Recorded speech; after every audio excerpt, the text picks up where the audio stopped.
So hi hello welcome to எஸ்டிஎஸ்லே channel. இன்றைக்கி நம்ம சேனலில் ஒரு ஹெல்த்தியான ப்ரௌனீஸ் ரெசிபி தான் பார்க்க போகிறோம். ப்ரௌனீஸ்னாலே ஹெல்த்தியாக எப்படி செய்கிறது, சாக்லேட் பட்டர் எல்லாமே யூஸ் பண்ணணும்னு எல்லோரும் நினைப்பீங்க. கிடையவே கிடையாது. எப்படி செய்கிறதுன்னு பார்க்கலாம். நம்ம சேனலை சப்ஸ்கிரைப் பண்ணாதவங்க சப்ஸ்கிரைப் பண்ணிக்கோங்க. வீடியோக்குள்ளே போகலாம். இப்போ அதுக்கு பனானா எடுத்துக்கோங்க, மிக்ஸி ஜாரில் ஆட் பண்ணிக்கோங்க. பிஸ்கெட்ஸ் எடுத்திருக்கேன், பால் எடுத்திருக்கேன், கோதுமை மாவு எடுத்திருக்கேன், ஒரு முட்டை, வெனிலா எக்ஸ்ட்ராக்ட். பிஸ்கெட்ஸை ஒடிச்சு மிக்ஸி ஜாரில் சேர்த்துக்கலாம். இப்போது மிக்ஸி ஜாரில் பனானாவே சேர்த்து நல்லா மிக்சர் மாதிரி நல்லா பிளெண்ட் பண்ணி எடுத்துக்கலாம். இப்போ அந்த பிளெண்ட் பண்ண பனானா பேஸ்ட்டோட இந்த நல்லா பவுடராக்கி வச்சுருக்க பிஸ்கெட் ஆட் பண்ணி பிளெண்ட் பண்ணிக்கலாம். இப்போது நான் எடுத்து வச்சுருக்க ஒரு எக்கை இதில் ஆட் பண்ணி பீட்டர் யூஸ் பண்ணி நல்லா மிக்ஸ் பண்ணிக்கிறேன். பால் இதில் கொஞ்சம் கொஞ்சமாக ஆட் பண்ணி மிக்ஸ் பண்ணிக்கிறேன். வெனிலா எக்ஸ்ட்ராக்ட் வந்துட்டு ஒரு 1/2 டேபிள் ஸ்பூன் சேர்த்துக்கிறேன். சேர்த்து எல்லாத்தையும் நல்லா மிக்ஸ் பண்ணதுக்கப்புறம் ஹெல்த்தின்றனால நான் வந்துட்டு வீட் ஆட் பண்ணியிருக்கேன், கோதுமை மாவு 1/2 கப் நான் கோதுமை மாவு எடுத்திருக்கேன். இப்போ இதில் பேக்கிங் சோடா ஆட் பண்ணிக்கலாம், ஒரு 1/2 டேபிள் ஸ்பூன்.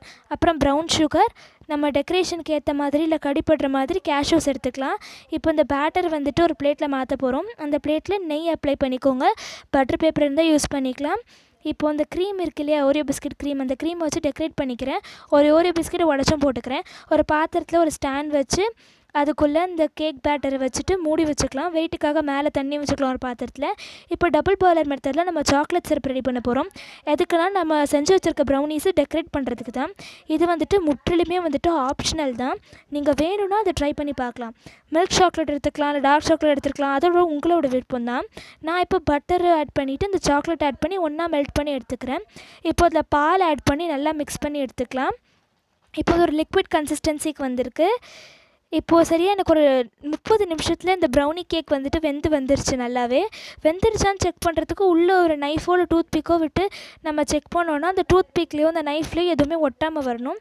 இப்போ அப்சைட் டவுனாக ஒரு பிளேட்டில் மாற்றி போட்டுக்கலாம் அந்த ப்ரௌனி கேக்கை. இப்போது அதை பீஸாக நம்ம கட் பண்ணி எடுத்துக்கலாம். இது வந்துட்டு வீட்டிலே ஈஸியான முறையில் குவிக்காக செஞ்சு முடிச்சிடலாம். ஹெல்த்தியாகவும் இருக்கும். நான் ப்ரௌன் சுகர் தான் ஆட் பண்ணியிருக்கேன். அதோட பனானாலே வந்துட்டு கொஞ்சம் வந்துட்டு ஸ்வீட் டேஸ்ட் இருக்கும். எல்லாமே ஹெல்த்தியான ஐட்டம்ஸ் தான்.